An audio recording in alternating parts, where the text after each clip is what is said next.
Previously on WeWanderlustCo. Before leaving Cameron Highlands, we had to visit the sheep sanctuary, which also turned out to be full of alpacas as well.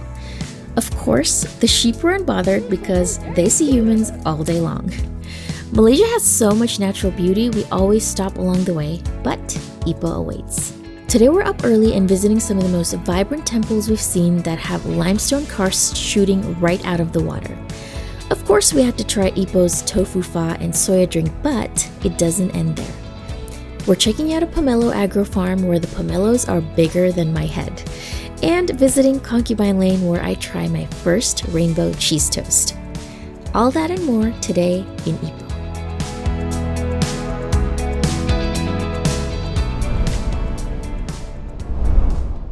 Ipoh is known as the city built on tin and the city of millionaires, also where Michelle Yeoh is from. But more than that, Ipoh is known for its rich cultural heritage and history, and I love that this city has an eclectic mix of both traditional and modern culture. You can walk around and see traditional shop houses, beautiful cute cafes popping up, the wonderful street murals, and of course the delicious street food. So join us on our first day in Ipoh as we try to figure out if this truly is Malaysia's most underrated city. Today we're starting off our day at Sempotong Temple and a mystery temple, but let's just hope that they're open because we've been seeing conflicting hours and reviews online, so let's just go see if they're open.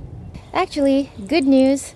The temple is open. There is plenty of free parking outside. We just made it inside and it is so gorgeous inside. This is one of the oldest Chinese cave temples and it's built within the limestone cliffs and it just looks so majestic. This is said to be the oldest cave temple in Malaysia. So we're so grateful to be here. It's just so pretty. And the grounds, the garden, I don't know if you can see behind me, it's just so serene with lots of koi fish in it. And then there's like the limestone kind of like karsts kind of like coming out of the water. It's something we've never seen before. It's so pretty.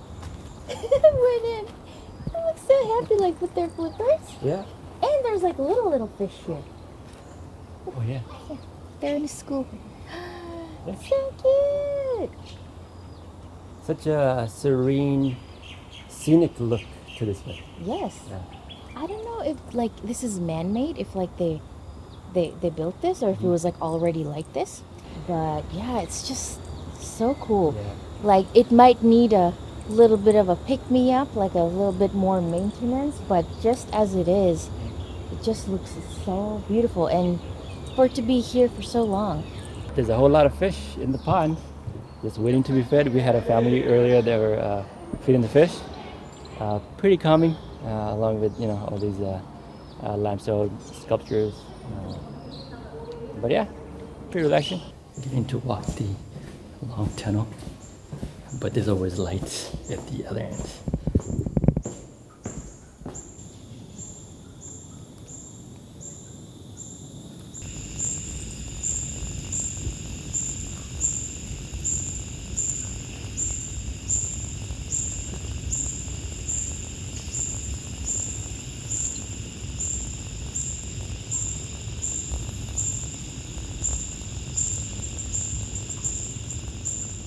So, Sempotong Temple here in Ipoh is a must-do for anyone who loves serenity, nature, some peace of quiet, loves meditation, or loves Buddhism in general, and beautiful architecture.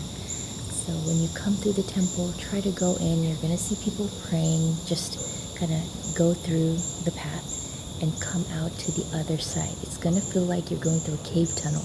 You're going to see the light at the end of the tunnel, literally. You're going to walk out.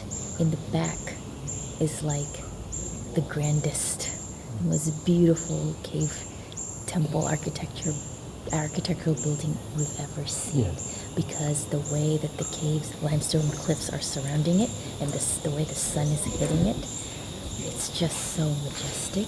It's super quiet here. If you love nature, you want to come here. It's very beautiful. And it's even more beautiful during the morning, so try to get here in the morning.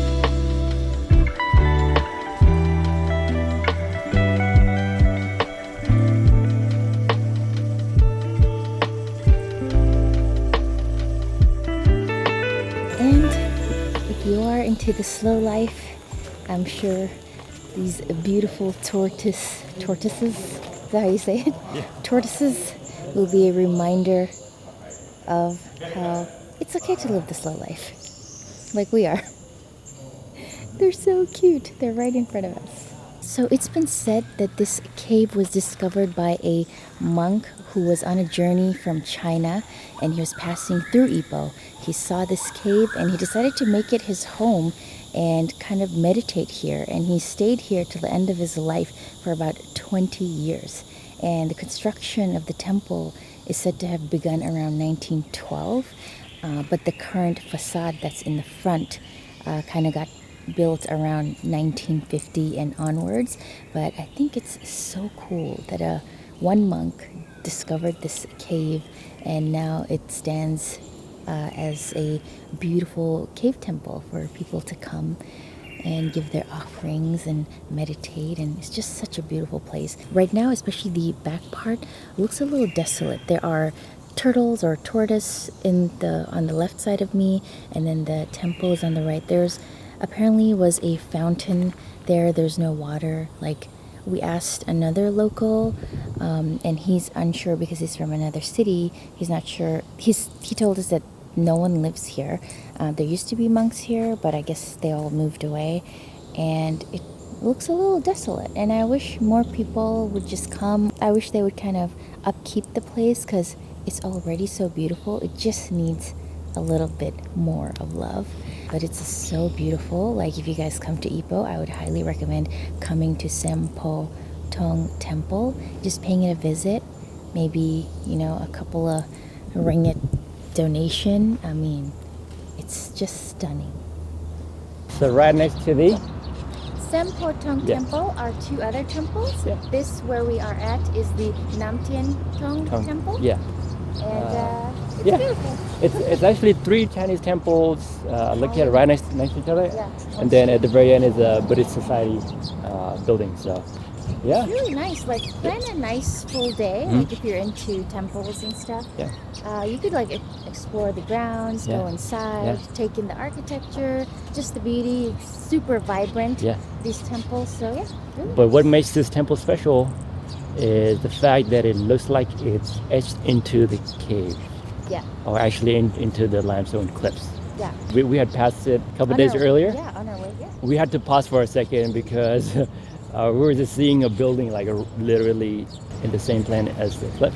Yeah, I was like, oh my god, is that like a thing inside the cave? Yeah. Like, it's so crazy. It's Yeah. like built into. Yeah, actually, it's built into the cave. Yeah. There is a gigantic Buddha. I think he might be Confucius, guys. I'm not sure. Please let us know in the comments below so we could all learn. But I think it's a large, more than life-size Confucius right in the center. And this is a beautiful big reclining Buddha right in the back. And that is the Lin Seng Tong Temple. Wow. If you guys do plan on spending a little bit of time here, they got benches. I would totally spend a little bit of a moment just kind of taking it all in. So it's very peaceful. You have dogs, it's kind of laying out in the sun. The vibe is very calm. There's no shortage of monkeys in Malaysia. We have seen so many monkeys, possibly in no other place but Malaysia. The fact that these guys just hanging around on temple grounds. We are here at the beautiful Ling Sen Tong, right next to the other two temples that we just visited. It looks divine. And the entrance was really nice because we saw a whole bunch of monkeys just fighting. Expect a lot of monkeys on the ground, so maybe be careful, don't try to feed them. Just kind of enjoy them in their environment. But it's so pretty. So this is a Taoist temple. It has many deities, different structures of animals and deities. It has many different Chinese folklores stemming from different mythologies. So it's a good time spending here. I feel like if you speak Chinese, you'll be able to understand more because it has no English at all. Right. So it's kind of hard for us because yeah. we don't know the language. Yeah. But it's lined with beautiful bougainvillea, also if you love flowers. Yeah. So yeah, it's one of the temples that actually has a lot more flowers than the other two. Yeah. Red. Oh. How much is this one? It's like the biggest guava ever. That's the Because guys, I don't know what type of fertilizer they're using, but it's like the size of my head. 10 ringgit 50 cents. It's up to you. You know what? This is, One I give you 10 ringgit lah. 2 30 ringgit lah. One. okay, yes. Yeah. It's just roadside. We're going to a pomelo agro farm, and this area has a lot of pomelos, but then some guavas. Thank you. So we are here at the Tambun Pomelo Agro Farm. We really wanted to try the pomelo here because the way they're grown is with the I guess from the minerals from the limestone kind of really like boost it and give it a really nice flavor. So that's why we're here. We're gonna take a quick walk through around the small farm and then hopefully try some pomelo and maybe buy some to take home. Yes. I would say this is possibly my first time ever entering into a pomelo farm. Never been, but they actually are wrapped in newspaper. I don't know, maybe it's with the ripening process, I'm not sure. Yeah, that's what I was Or just to protect them from bugs or something like that, but yeah, interesting. There's so many pomelos here. Some of them are even bigger than like my face. Wow. Oh, it's kind of fuzzy. Really? Have you like ever? I've never.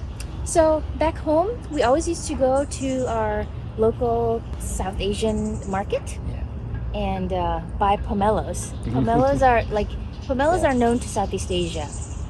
But not so much in California, and they were a little bit expensive sometimes, but I've never touched one out of the tree, and it's kind of fuzzy. Touch it.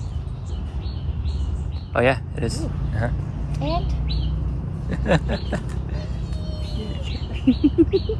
so it's not like that the whole flesh would be that much, like you're not gonna get what you're seeing. The skin is actually like 2 to 3 centimeters thick, I'm not sure, but skin is pretty thick. And it's like the cousin of grapefruit. Like I've had my share of pomelos. I would know. They actually even have guavas.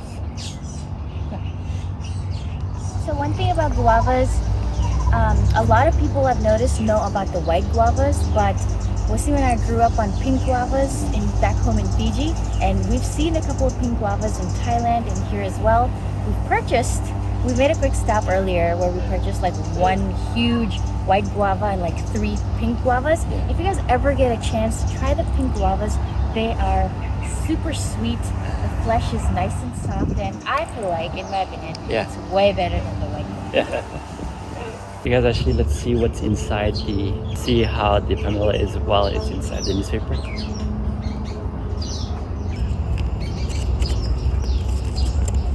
I'll ask the lady in front what the actual process of why they wrap it in newspaper. Should be interesting. I was thinking it was like to keep pests away, but perhaps it's like the ripening process. Possibly, yeah. Like to give it warmth and humidity.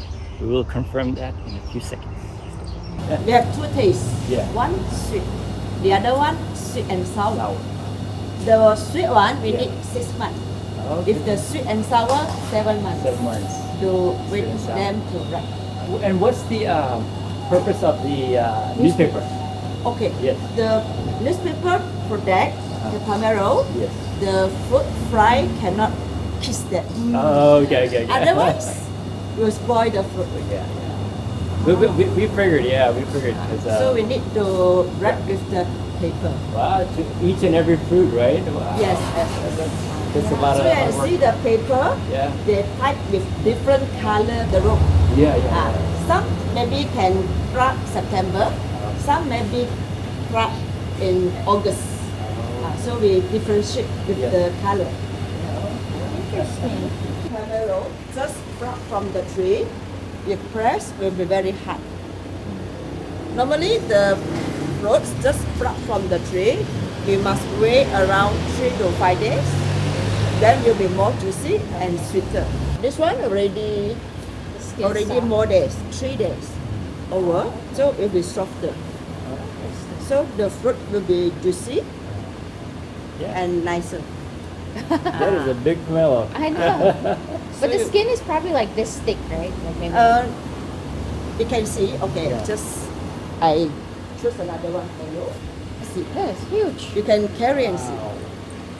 The weight. Mm. And the other one, you can carry another one. Maybe this one smaller, but it's Heavier? Heavier. more heavy. Heavier. Yeah. Oh, interesting. This one, the skin very thick. Mm. This one, the skin very thin. Oh, how does that happen? Like, how come some is thin and some is Okay, if this one, if the skin very thick, inside will be very small. Mm. So normally this type we cannot sell.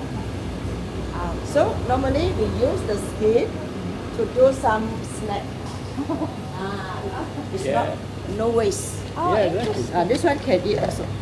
Wow. You want to try? Oh, Yeah, I that's the can skin. try. Thank The you. skin. Oh. The skin. Skin of the pomelo. Sweet. Oh, oh, it's quite good. So this one cannot sell. Some people, if you buy this one, when Yeah, cut good. and see the inside very small, very angry. How can you sell the skin for me? Wow. Normally Maybe- in Chinese New Year, the people like to buy this to Oh, okay. give people. Gift. Two yellow. Two, yeah. Two yellow. Oh, I thought he was 2 years old. Two yellow. 2 yellow. The color Wow. is very. But look, guys, this is it. But it's too overripe. Wow. Okay. It is fuzzy. Yes.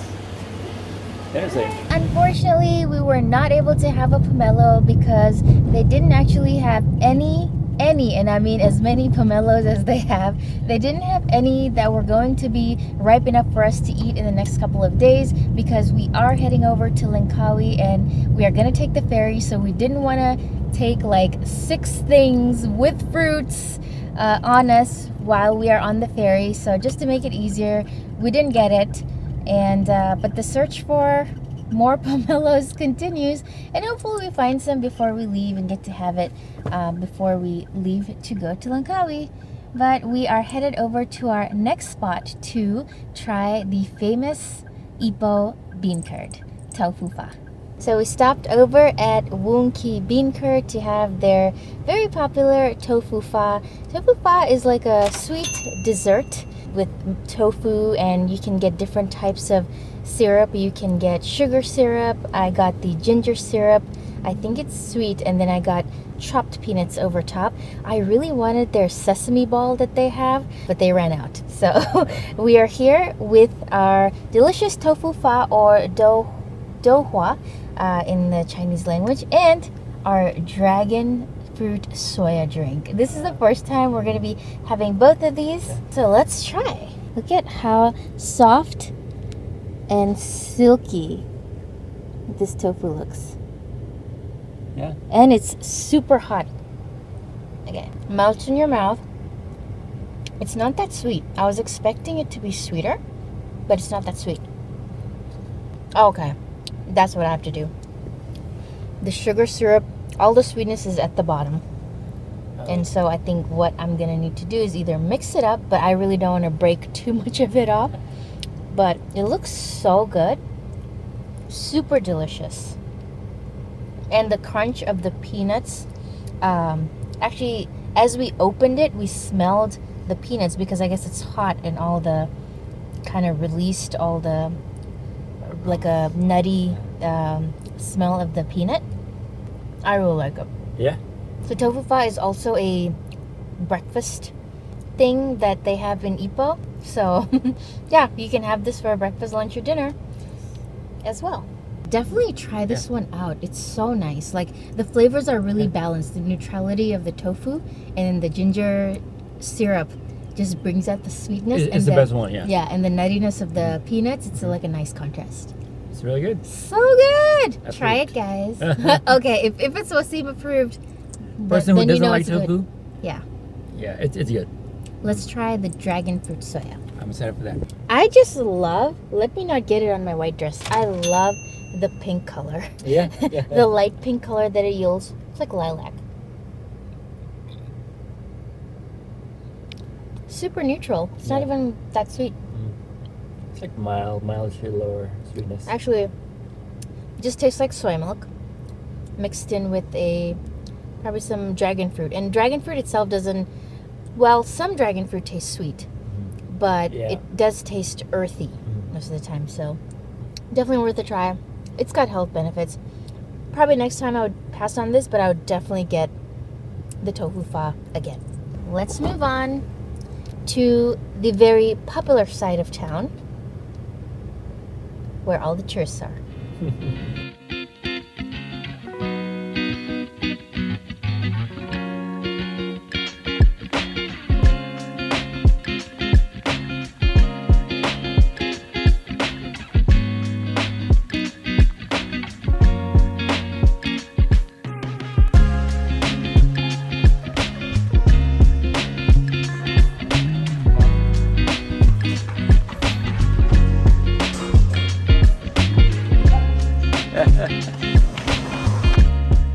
So Concubine Lane is a lane in Ipoh. It was actually named after one of the concubines that the famous tin mine owners used to have.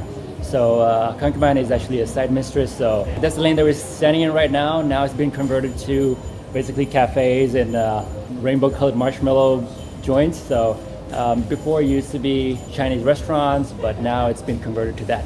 It is a fairly short lane. You could basically get through it in 10 minutes. But if you guys are willing to go get some souvenirs, some light bites, some coffees, or drinks and desserts, then this is the place to be. And we have come here for the famous Kuma cheese toast. Yes, rainbow. It's like the rainbow cheese toast. It's very Instagrammable, very viral, but we're really here to see how it tastes. Let's go get some. We finally have our rainbow cheese toast. Now I really want to see what all the fuss is about. Oh, the design looks kind of cute. It's like cut up 3/4 on the way top because this is what we came for. Ooh, it looks so cool. I've never seen something like this. Ah, nice and gooey. Oh gosh. Yeah, it's gonna be, Cheesy, right? I think it's gonna be nice and cheesy. It's not much cheese. Yeah, it just smells like straight cheese with some color in it. Well, let's see. Oh my gosh.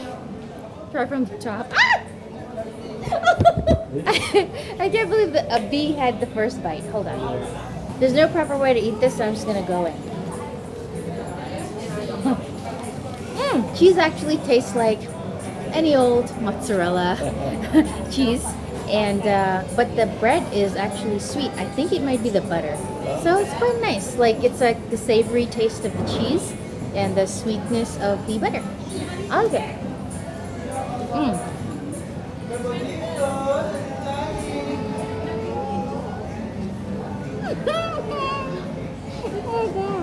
Currently we're standing in Market Lane, and it's actually the lane dedicated to the second concubine. So he had one wife and 2 concubines. That's still a no-no, but I Oh, guess yeah, if you have a lot of money. In our books, that's a big no. Yeah. So Yeah. Concubine Lane is actually the most popular of all the 3 lanes. And yeah, they used to have like Chinese shop houses there, but now it's been rebuilt and converted to like small cafes and souvenir shops, lots of clothing stores as well. So it's quite interesting.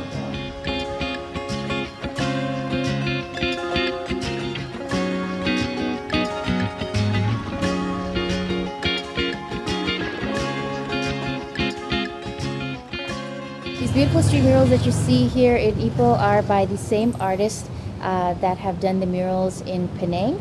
They actually commissioned him to come out here and do the same, and that's why this place is called the little brother of Penang. Next on WeWanderlustCo.